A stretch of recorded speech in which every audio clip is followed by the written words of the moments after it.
महादेव, जय भोलेनाथ। नमस्कार दोस्तों, आप सभी का स्वागत है धर्म ज्ञान के मार्ग में। आज हम बात करेंगे देव उठनी एकादशी और तुलसी विवाह। तिथि को लेकर ना हो कंफ्यूज। चलिए सही तिथि और मुहूर्त जानते हैं और तुलसी विवाह करने से पहले जान ले सही विधि और नियम क्या है। तो शुभ मुहूर्त जानते हैं दोस्तों। साल 2023 में तुलसी विवाह का आयोजन 24 नवंबर शुक्रवार के दिन होगा। द्वादशी तिथि प्रारंभ होगी 23 नवंबर रात्रि के 9:01 पर और द्वादशी तिथि समाप्त होगी 24 नवंबर को शाम के 7:06 पर। एकादशी तिथि समाप्त होगी यानी कि एकादशी तिथि प्रारंभ होगी 22 नवंबर रात्रि के 11:03 पर और एकादशी तिथि समाप्त होगी 23 नवंबर को रात्रि के 9:01 पर। तुलसी विवाह अभिजीत मुहूर्त जो है 24 नवंबर को शुक्रवार की सुबह 11:43 से दोपहर के 12:26 पर। तुलसी विवाह विजय मुहूर्त जो है वो है 24 नवंबर को शुक्रवार की दोपहर के 1:54 से दोपहर के 2:34 तक। यह जो है शुभ मुहूर्त है। इस शुभ मुहूर्त में आप तुलसी विवाह कीजिए।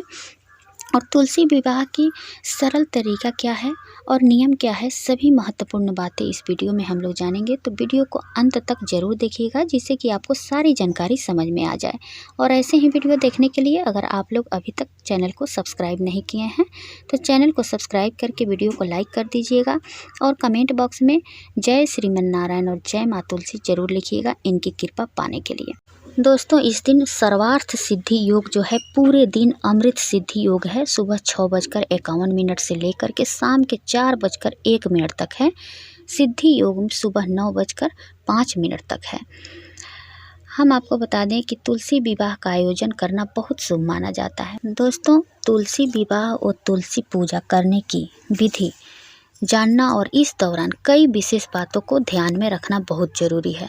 चलिए तुलसी विवाह की पूजा विधि को विस्तार से जानते हैं। तुलसी विवाह में पूजा सामग्री में धूप, दीपक और हल्दी, चौकी, लाल चुनरी, चूड़िया समेत सभी 16 श्रृंगार की सामग्री रखें। भगवान विष्णु की प्रतिमा रखें या शालिग्राम रखें। प्रसाद में गन्ना फूल, शकरकंद, सिंघाड़े रखें। तुलसी विवाह में शामिल होने के लिए सुबह सवेरे आपको स्नान कर लें। ध्यान रहे कि तुलसी विवाह करवाने वाला कोई दंपति ही होना चाहिए जिसने उस दिन का व्रत रखने का संकल्प लिया हो। पौराणिक कथाओं के मुताबिक जो लोग तुलसी विवाह करवाते हैं उनको कन्यादान जैसा ही पुण्य प्राप्त होता है। तो इस दिन जिनको भी विवाह संपन्न कराना है वो इस दिन सह कर रहें यानी कि भूखे रहा जाता है। आंगन या छत पर चौकी पर तुलसी के पौधे को रखें और पौधे के ऊपर शालिग्राम को स्थापित करें। चौकी पर पानी का कलश रखें और फिर उसके ऊपर आम के पत्ते रखकर एक नारियल को रख दें।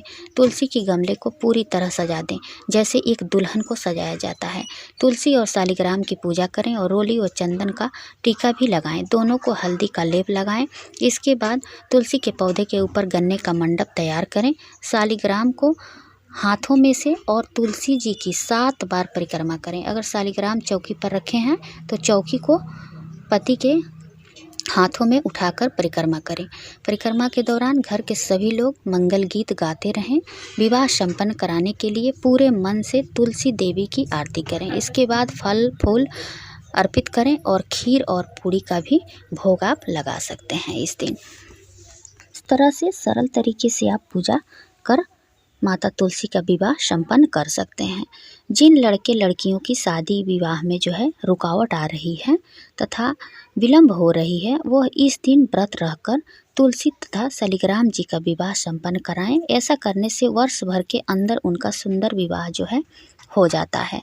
पति तथा पत्नी में विवाद होते हैं।